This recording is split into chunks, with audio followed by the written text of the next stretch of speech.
மன்னவா ஒரு கோயில் இந்த மாளிகை எதற்காக? தேவியே என் ஜீவனே இந்த ஆலயம் உனக்காக.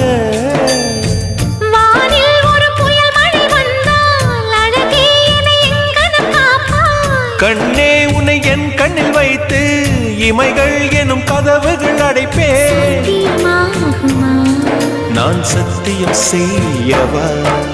தொடு தொடுவெனவே வானவில் என்னை தூரத்தில் அழைக்கின்ற நேரம்.